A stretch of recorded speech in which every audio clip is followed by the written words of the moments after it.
Okay, starting the stream.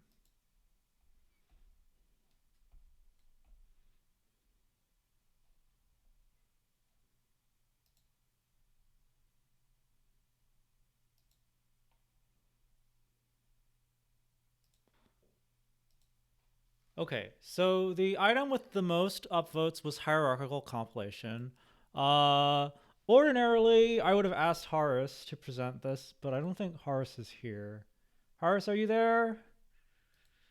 Okay, so I'm going to present it instead. So this is my version of hierarchical compilation. Okay, so to start off, let's explain what we mean by hierarchical compilation. What problem is it trying to solve? So the problem hierarchical compilation is trying to solve at a high level is sometimes we have a thing that we compile over and over again because maybe it shows up in the model multiple times. And we don't want to compile it over and over again. We want to compile it only once and then reuse that compilation as part of some broader compilation. So in this sense, are we hierarchical because there are some things that are compiled and then incorporated into higher levels of compilation? Honestly, normal compilers don't actually try to inline everything when they do compilation. So we have kind of like the reverse problem of when you have a typical compiler. And so just to talk through some of the most classic cases of where hierarchical compilation is a problem. So, everyone is gaga about transformer models. With the transformer model, it's very common to have lots of copies of the transformer block multiple times in your model. And so when we inline, we compile them over and over again. Another example, so this was from the torch inductor chat. I was just looking at some Instagram models because we were like, wow, it's so big, and Horace is like, well, yeah, there's a norm and it's just over and over again. And there's 87 times, and each time we do it, that's 11 nodes, so it adds up. Another example is, let's say you're a library, like Vincent had a nice post about how torchrec is using torch compile to speed up some indexing stuff. So you might want to torch compile some block of code, and I don't know, like maybe there's opportunities for more optimization if you inline and fuse across function boundaries. Maybe you just wanted just to have an operator, and like you're not actually that interested in fusion opportunities in that case. And so, if that operator is called over and over again, once again, you might be in a situation where you take a lot of time to compile. So, are there any questions about the use case? Any other use cases people want to point out that are, extra spicy? Okay, so let's talk about how exactly we're going to do hierarchical compilation. So I'm going to start from, what is the easiest approach and work up from there. So the easiest is only torch compile the repeated block. So what I mean by that is, say you have a transformer block, right? And you have a bunch of calls to it. The easiest thing to do that doesn't require any changes today, actually it does, but I'll get to that in a second, is to only torch compile the transformer block and hope that on subsequent recompiles or subsequent calls, you just hit the same thing over and over again. And so you hit the same cache entry. If they're exactly the same sizes, then that's great. If they're not the same sizes, then hopefully dynamic shapes worked, and that's the hope, right? You compile the thing once, call it a lot of times, and it works. This does not work. Animesh, do you want to just tell us briefly why this doesn't work today? Yeah, so the reason it doesn't work is Torch Dynamo today does not inline into inbuilt NN modules. So by inbuilt, I mean things like an linear, uh, and because of that, we have an ID match. Like we check whether the ID of this module instance is same. Um, and therefore, when we see the next invocation of this compiled object, we have to recompile. Uh, to solve this problem, we just let Dynamo inline through these NN modules. So what will happen is the parameters will be lifted as inputs. And instead of ID match, you'll have tensor match card. which is much less restricted than the ID match part.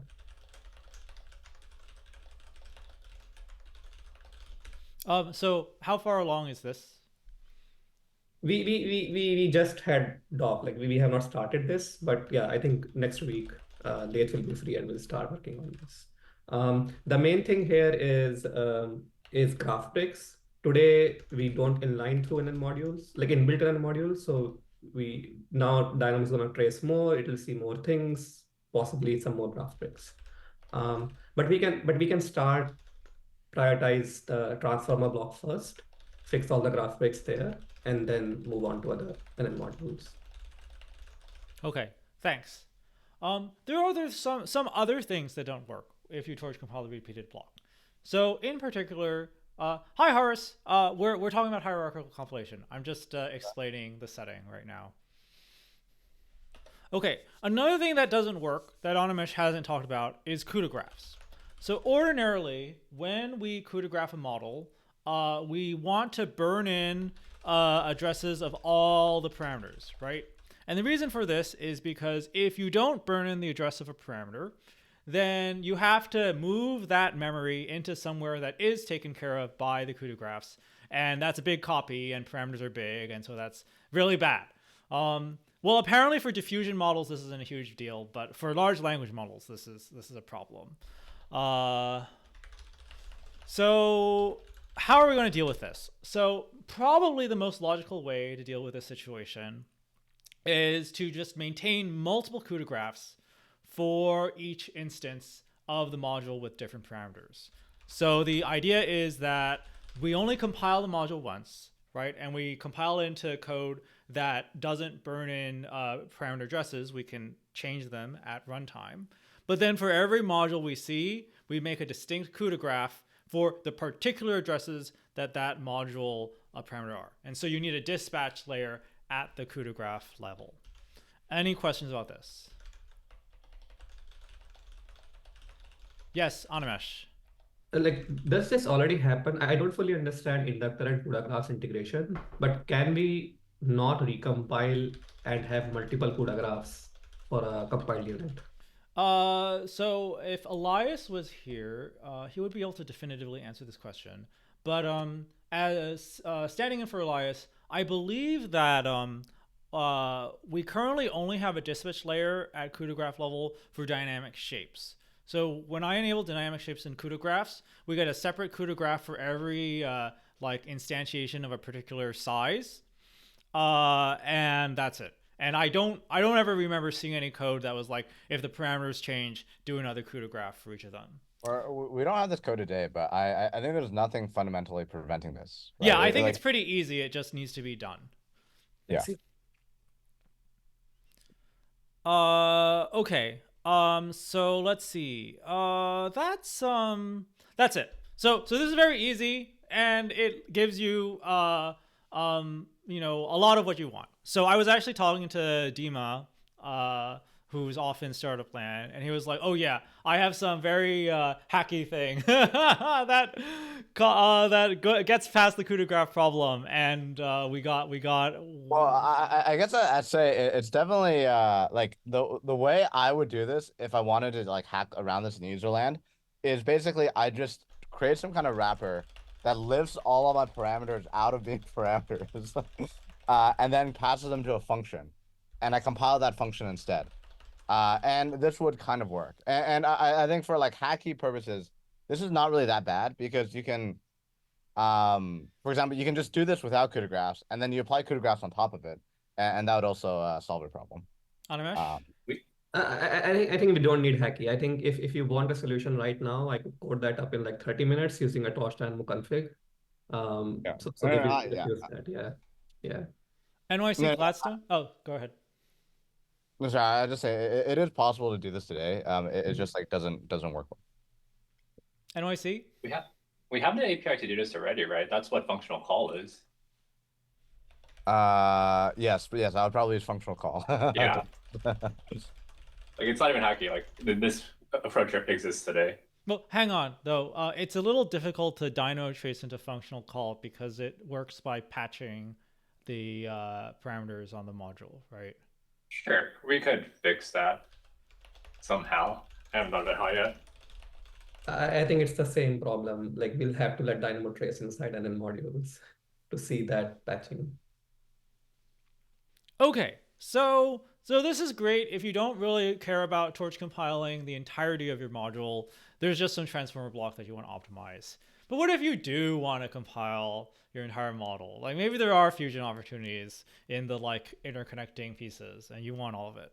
Okay, so this is in the sense, the first thing I talked about is like hierarchy without the hierarchy. So now let's actually put the hierarchy on these things. So Horace, do you want me to give my version or do you want to give your version? You can give your version. Okay.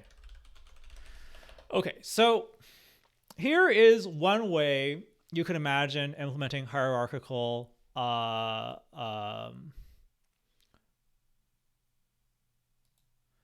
hierarchical compilation. So let's think about for a moment what happens when I torch compile a block, right? So when I torch compile a block, I turn it into a opaque callable, which represents just the all of the tensor compute, and I also end up with some residual bytecode, which represents the rest of the Python stuff that I need to do. Like so, if I'm incrementing a loop variable, the Python residual will deal with incrementing the loop variable. So this kind of looks like code that Dynamo could hypothetically trace through, right? Like, obviously the bytecode, you just trace through it in the normal Dynamo-y way. And then the opaque callable, well, we need to allow it in graph. We need to know how to propagate fake tensors through it, and all that jazz. Like, it needs to kind of be a higher order op that knows how to do these things. But if you imagine just taking something that has been torch compiled, taking the like tensor to tensor interface on it, turning it into a higher order op, which contains the inner graph that you compiled, then you can imagine just recursively dynamoing through this result. And then you can incorporate it into your higher level program.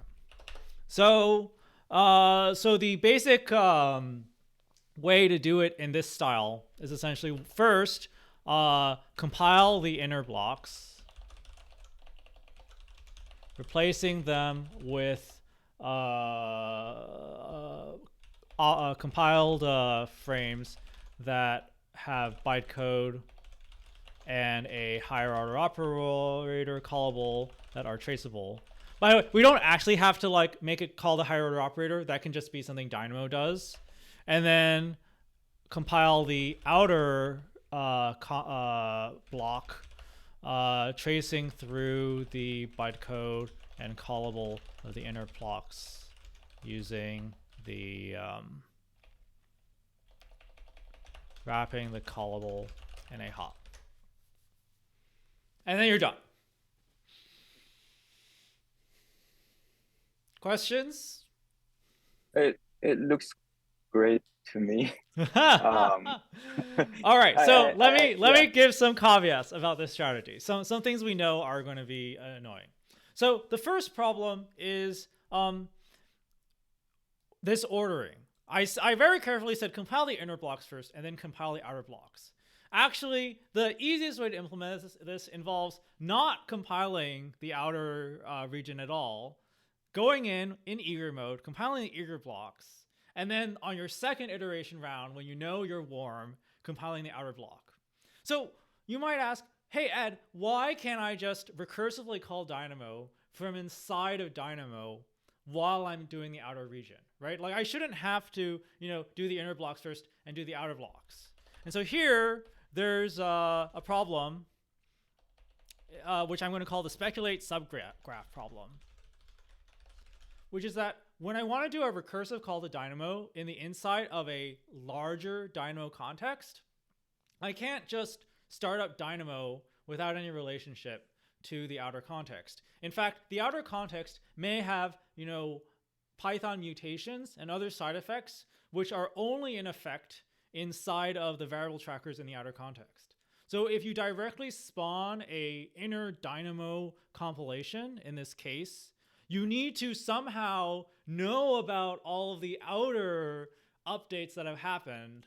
And this is not something Dynamo knows how to do, because Dynamo always assumes that you can just poke your hand at the actual Python runtime state to find out things about what's going on.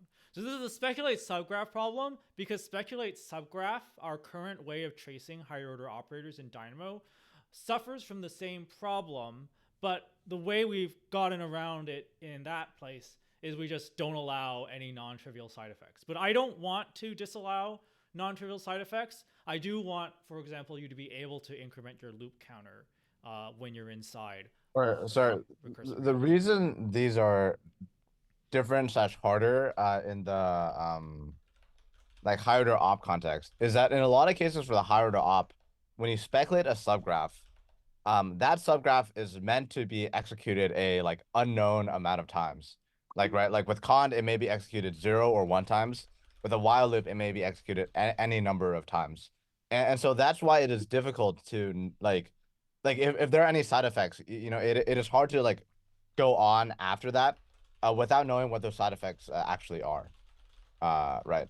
But in this case, because the function we are like the subgraph we are tracing is executed exactly 1 time. What we want to do is we want to take the side effects and reapply them in a similar way. And I don't know if I guess Richard or someone can comment more on this, but or like morally speaking, this is not or like these are like 2 different problems, right? Like the speculative subgraph problem is not actually a problem that we have in this context. Although like implementation difficulties may I understand like the issue with speculative subgraph today.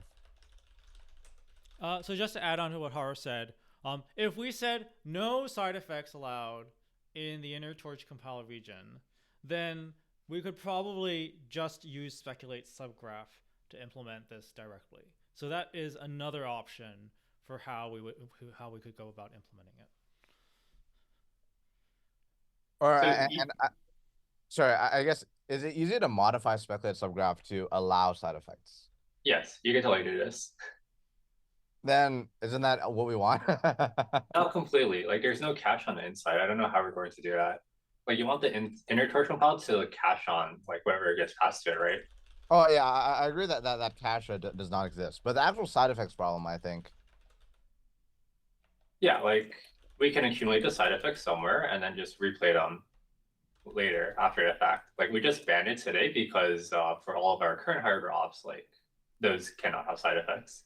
But it's even more difficult than it sounds, because let's imagine that you're appending to a list, right? You don't want to record the state before the side effects before and after. You need to record a delta, because the next time you hit the compiled region, you want to apply only the delta. It would be pointless. Well, maybe if we have very fast dynamo tracing, this will be fine. But if we're trying to avoid repeatedly dynamo tracing the inside of the function, it would be pointless to retrace through the entire thing, because the whole point of hierarchical compilation is to avoid doing this. When you like actually do a torch compile on the inner block, this problem is sidestepped in some sense, because the residual bytecode represents the delta of side effects that you need to apply to the outside state. Wait, and is getting the delta from the side effects hard? It's not set We would up need to refactor the side effects object, but it's definitely doable. But you can't do this today. I see. Martin? Yeah, I was wondering because, like you said, if we can do the first round and just get the inner block compiled, there is still some value, right? Yes. Like if the inner loop is inside the while loop, and the while loop cannot be compiled by the dynamo, you can fall back to the eager mode, and we can still enjoy the compiled inner loop. Yes. So if you're willing to like stage the compilation so it doesn't finish until like the next iteration, then you also don't have to deal with the recursive dynamo situation. Animesh? One benefit for the residual option is that it can support graph breaks inside the inner region. I don't know if Yes. Yes. Yeah. Yidi. Yeah, the other concern is that what if we have a loop-dependent side effects? Like in certain loop, I want to mutate this list, but on the other loop, I want to mutate that dictionary. And these things, they kind of loop-dependent. If for current side effects, we need to think about how we can capture this thing into this side effect. Or object. I think to be clear, like this, I think does not, or like the thing we're doing with the hierarchical thing is not necessarily about loops. Yeah. So like as in like the behavior we would have if you were a loop here, like imagine you had a loop over your layers and you wanted to like you have 100 layers. What we would capture in our graph is not like one body and then we say we apply this 100 different times. What we would have is like a block, like a call to a subgraph called like transformer block or something, and that would be repeated in your FX graph 100 times.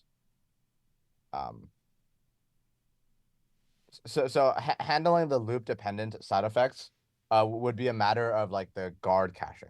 It's like when you enter a layer, you need to be able to guard on all the things that are necessary to apply this subblock. And like I presume loop dependent side effects would be one of those. Oh yeah, another fun thing is when you do the dynamo tracing, you have to, run the guard. You have to dynamo trace the guards as well, which will be annoying now that Automesh has moved all the guards to C++. Sorry. Elias. Why do we have to trace the guard? Sorry. Because you need to incorporate the guards into the outer compile block. Oh. Yes. Wait, is this not just a matter of lifting them? Well, we can also like just blat the guard, but the guards might be, like depending on random intermediate objects. So like you can't just actually, copy paste them into the outer context. You have to do some work. Or or like is this work fundamentally hard, or is it just a matter of if it depends on intermediate objects, you don't need to lift the guards? No, and in principle, what you do is you just dynamo trace the guards, which will cause the guards to show up in the outer context. Yidi has done similar things with his recursive dynamo stuff as well. It's the same idea. Okay, sure. Elias. Would you mind sharing the document or making it public? Oh yeah. And I mean, we're literally writing it as we go. It didn't exist half an hour ago. I screenshotted the link and tried to open it. So, yeah, but with CUDA graphs, yeah, like it is solvable. We just have to like it doesn't exist exactly as today, which is that there's an inputs which you want to specialize on, but comes from eager, and you don't want to add a copy to. But we could do it. It would not be too bad. So this is about as good of a picture that Horace and I have. We basically only talked about it during the offsite, and that's it. We don't know who's going to work on it. I don't think Horace is planning to work on it.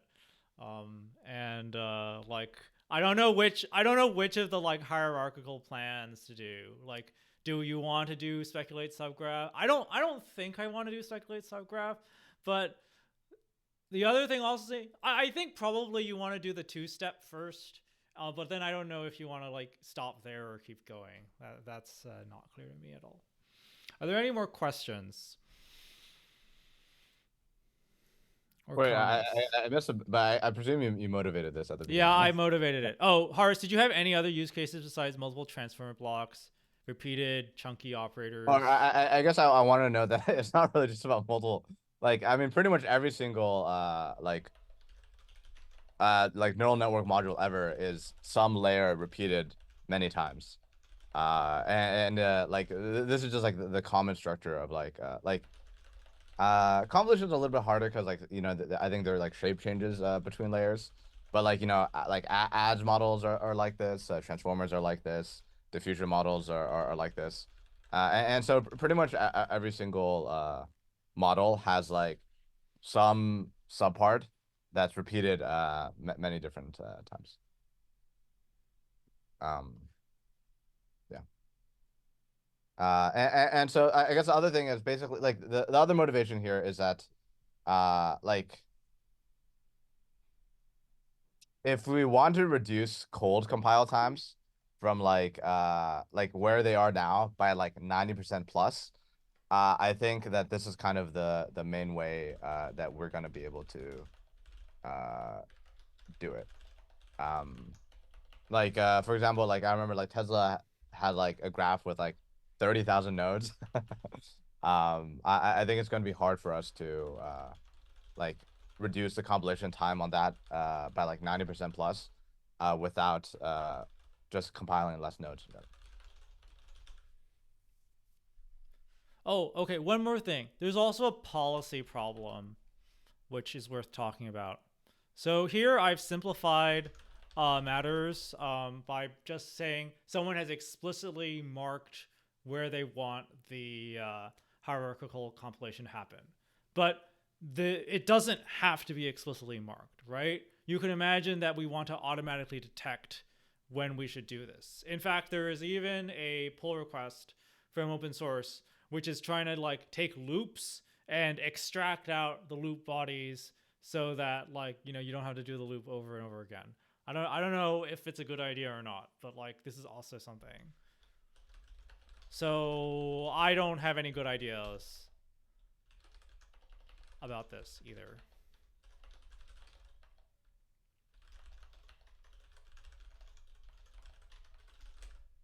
I will note that inlining is famously a difficult problem in traditional compilers, and they use things like profile-guided optimization to help make decisions about whether or not something should be inlined or not.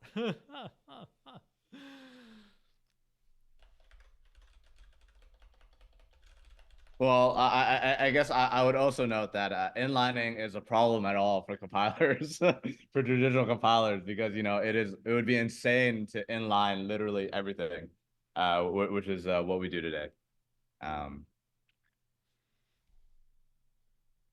Okay, so if we don't have any more questions, comments, I'm gonna go and hit some of the other popular topics. Sorry, I guess one last comment I would add is like, regardless of like the second more advanced version, I think the first one is definitely just something we should do. Like the or like the like only torch compile the repeated block. I think this like unblocks a number of use cases today. Yeah, but the second one would be quite nice to do as well. Actually, Animesh, are you going to do the CUDA thing? Not the CUDA thing. Okay. And Elias, you aren't doing this either, is that right? I can do it, but yeah, presumably someone else, or I don't know. It'd be there are some other changes that would be required in the stack that indicate that we want this behavior for particular inputs. But yeah, I can, if other people are working on the hierarchical compilation, I can work with them to integrate it with CUDA. Okay, why don't you and Animesh talk about this then? Mm-hmm. Sounds good. Okay, so we got plenty of other topics, so I'm gonna leave this here, and let's see. Okay, so next highest votes was the torchrec milestone. So Ivan, tell us a little bit about you know, where we are, and then what asks you have for inductor, dynamo, whatever. Yeah, basically we got sharded embedding back collection dynamo traceable. We are doing a lot of simplification of the graph that it's not preserving all the eager behavior.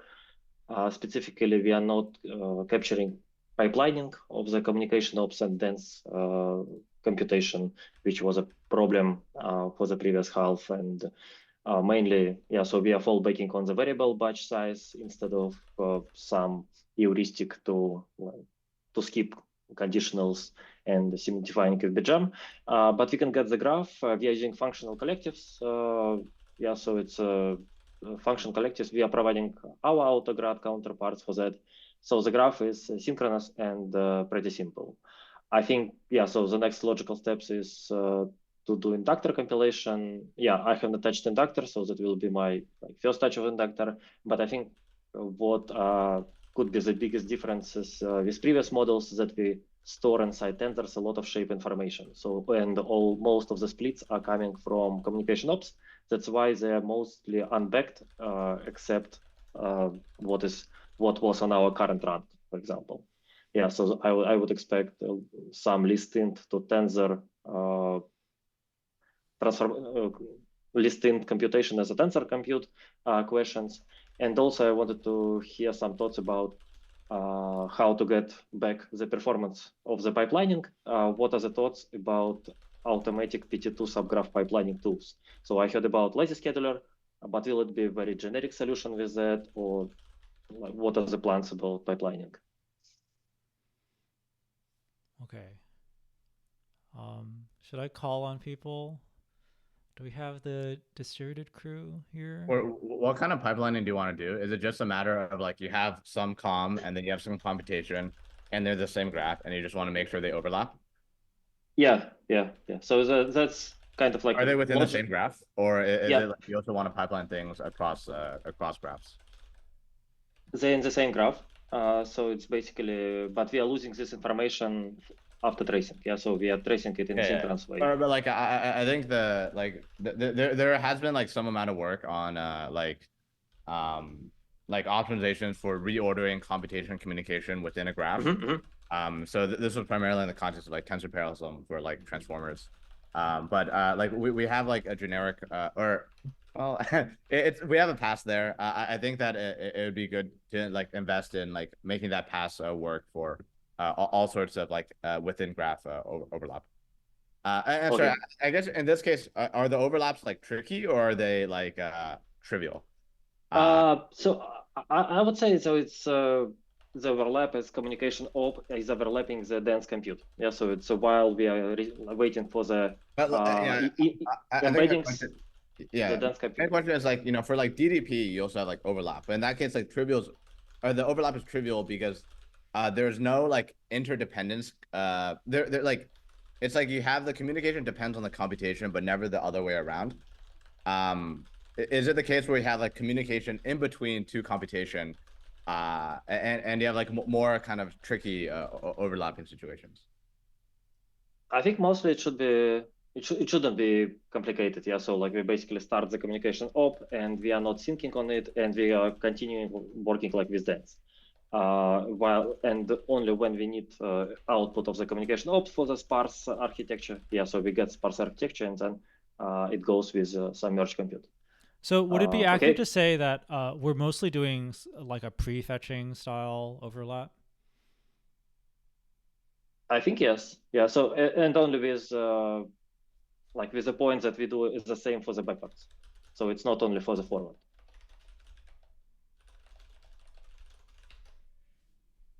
Horace, any other questions you think that would help clarify the situation? I think, or I think the pass should be applicable. I think it would be worth talking to like Yifu or Will or I guess me would be.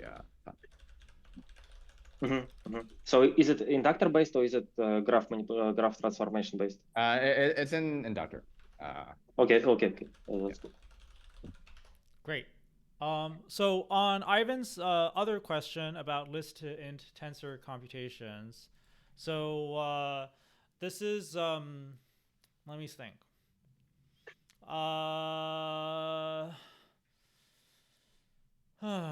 I don't know who the point of contact for this sort of thing is. So the thing here is when we're doing the communication to the nodes, they're typically going to have variable sizes because you don't know which machine has your embedding tables. So there ends up being a lot of administrative bookkeeping about how big a bunch of tensors are. So this is the list of int to tensor and back stuff. I guess we'll just have to benchmark it, won't we, Ivan?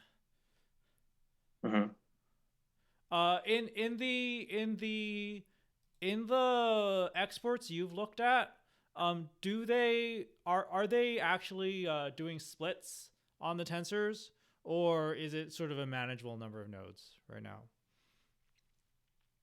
It's manageable. Yeah, so we don't do split in training. We do mostly split in inference.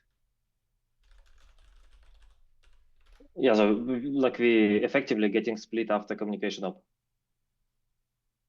Okay. Let me call on some people. Elias, is there anything that you think would a question you have that would help make what needs to happen here clearer? Sorry, I wasn't paying attention that closely, but did you run it with, have you, it from your post, it said that you didn't run with inductor yet. Yeah, I haven't started it.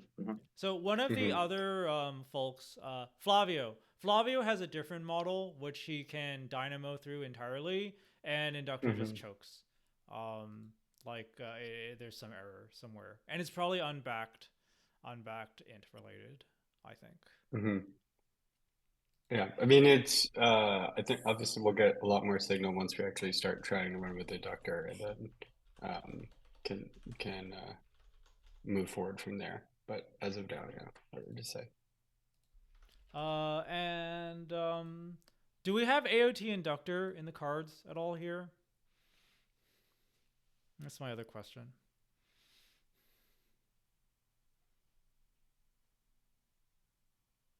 Hi, can people hear me?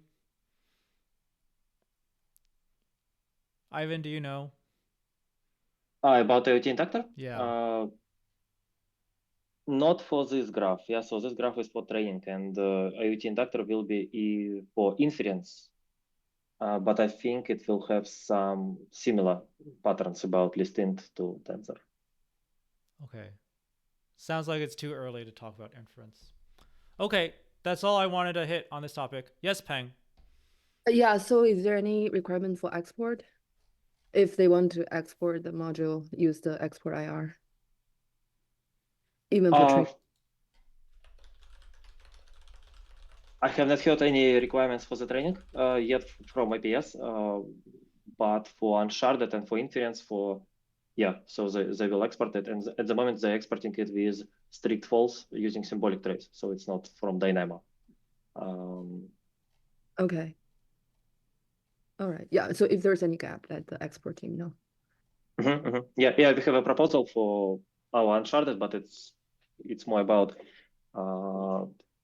how to represent only for Piper. Yeah, so only for Piper, how to replace serialization of torch package with export, and we are not going to export. Yeah, so the internals of the uncharted modules, we won't just use metadata approach to recreate it in Piper training.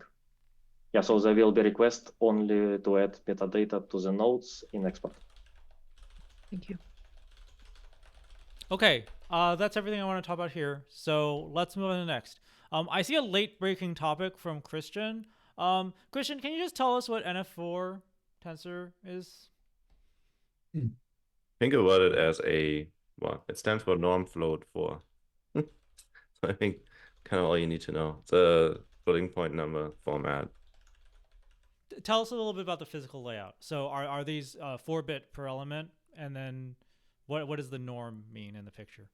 Norm means normally distributed on the number line. So it's not like a uniform floating point number that you usually see for affine quantization. And then the representation itself uses scales and integers and so on and so forth. So it gets decomposed into a subset of tensors. Okay, so float 8 would be the most analogous thing, where there's a well-defined meaning for the D type without scaling, but then there's going to be a bunch of scaling done externally. Scaling is just used to it's used as part of the internal representation. Okay, so there is a scale per element in the internal representation. Yeah, just correct me if I'm wrong, by the way. There's a scale per group, but I don't know. Like the internal representation is just like I mean, it's basically at this point you have like 16 values, so you can imagine it's basically just they've hand selected the 16 values to mean some set of things. Yeah. Okay. I'm pulling it up, but I don't know if that's really that important for the discussion, but I will share my screen and show it. I think one interesting point that I've been going back and forth pushing on is essentially like for wrapper subclasses, where for all intents and purposes, your subclass is spoofing an existing D type. So like norm4 tensor is essentially weight only quantization. You take your model, it has B plus 16 weights. You quantize it, and then the weights become this norm4 tensor type. The way this is written today is it's spoofing the original weights D type, which is in the make wrapper subclass call. And then it has a series of inner tensors with their given data types.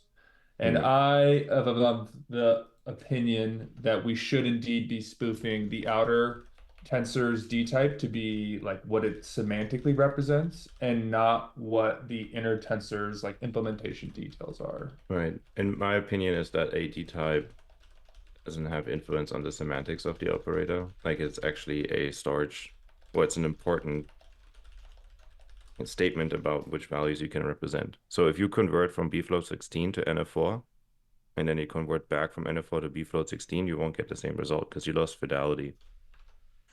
Or another way to say this, if this was in core, it would be a D type, right? It would be a scalar D type. It would be no different in our treatment of it than float 16 or bfloat 16. So whether we are talking about converting from float 32 to bfloat 16 or converting from bfloat 16 to NF4, it shouldn't really make a difference. The only reason it currently has to is because we don't have the ability to register an NF4 D type. Okay, so I'm going to ask my question again, which is, can we do exactly the same playbook for NF4 that we did for FP8? Well, FP8 yes, is in core, theory, right? Like I was float just saying, 8. in theory, an individual element, it has meaning on the real number line, but we're packing 2 into 1 byte, so it's the same thing. I like for space-saving constraints. Okay, but we added int4, so like that's fine. But it's not an info. That's like I know. What I'm saying is that sub-byte is not a problem for core D types. Sure. Okay, And so I if you want to talk about this some more, we can do a follow-up, but I'm tentatively going to say do the same thing we did for FP8. And yes, okay, that implies put it in core.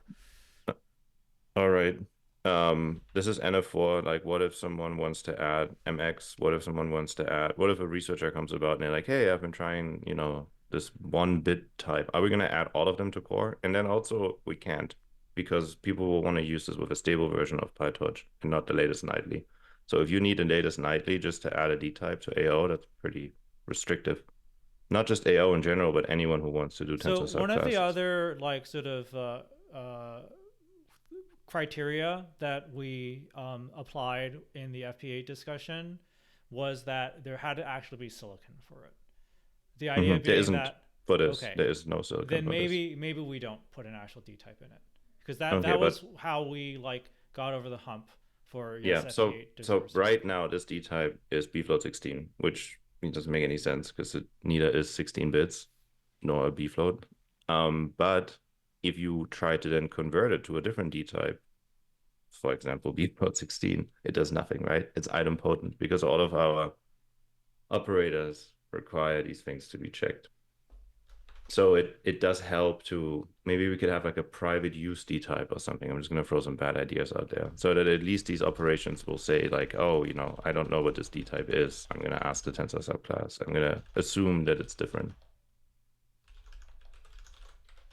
This is another conversation we had as well. I think if someone converts from bfloat 16 to NF4 and then from NF4 back to bfloat 16, that conversion from NF4 back to bfloat 16 is what we commonly call dequantization.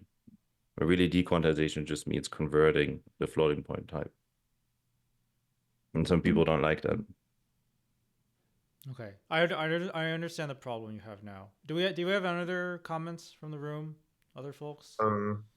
Yeah, can we schedule a follow-up to like align on this? There's no alignment needed, right? Like, what's the technical concerns here? Like, what I'm proposing is let's have the ability to create a new D type that acts as if it was in core. Here's another thing too. If you do a matmul, right, with a float 32 and a bfloat 16, it crashes.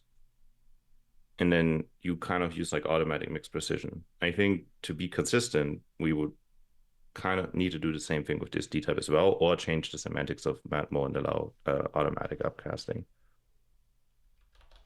But the implementation that we have here doesn't do that. It just converts itself automatically to the higher precision D type. Okay. I'm happy to have a dedicated meeting about this. All right. Sorry, Christian. No problem. I thought we could just fix it quickly. Okay. Horace, tell us about accuracy. On the same topic of bfloat 16. I guess the first thing I want to do is just socialize the thing a bit more, which is very, very disturbing, to be honest. I guess some upfront warning. Basically, the issue is that if you have something like this, if you run it, for a certain set of inputs, running this in eager mode results in 1, and running it in torch compile results in infinity. And this is not great. And the reason why for this is basically that essentially this function is computing something along the lines of you're taking the exponent of f of x minus f of x. And so you can imagine that if typically if you just take the exponent of f of x and it's like a very large number, it's going to very quickly become infinity. But in this case, as long as f of x is equal to f of x, this value is always guaranteed to be 1. However, if the computation of f of x diverges for any reason, then this can lead to arbitrarily bad results. And in this case, the thing that diverges is something called FMA, which is basically what's called like a fused multiply and add. And essentially this computes the multiply and add in higher precision than it did before. And because essentially what happens in this case is one of the branches ends up being computed with the FMA and the other one doesn't. And so this results in an infinity instead of the desired 1 value. And so unfortunately, this is not so easy a problem to fix. I think one thing we can do is turn off FMA, and I think that'll help quite a bit. However, there are still like repros of these kinds of issues, even without FMA. And so the overall thing I wanted to say here is under our current compilation policy, it is possible for us to have significantly worse numerics than uncompiled code. And this is a bit troubling to me, but I also am not totally sure what we can do about it. Yeah. Okay. Any questions and comments from the room? Especially because I also do not know what we should do about this in general. Like we could turn off FMA and maybe that's enough and we can go back to sleep. But I don't know. This just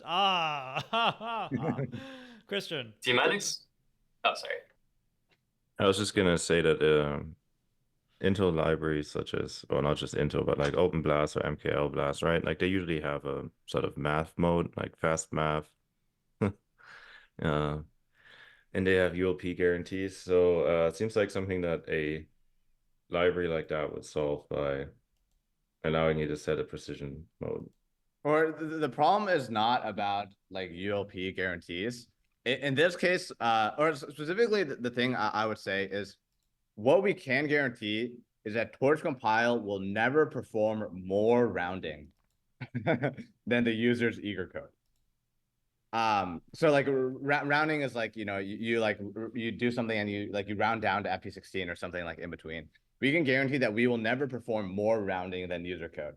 However, we cannot guarantee that we will never perform less rounding than user code. I'm sorry, it may be possible. So one thing that can address another class of concerns like this is if we do something like we always round to FP16, or everywhere that the eager code would have rounded to FP16, we also choose to round to FP16, and that would plausibly address things. But it still actually, unfortunately, doesn't solve all the use cases. Yeah.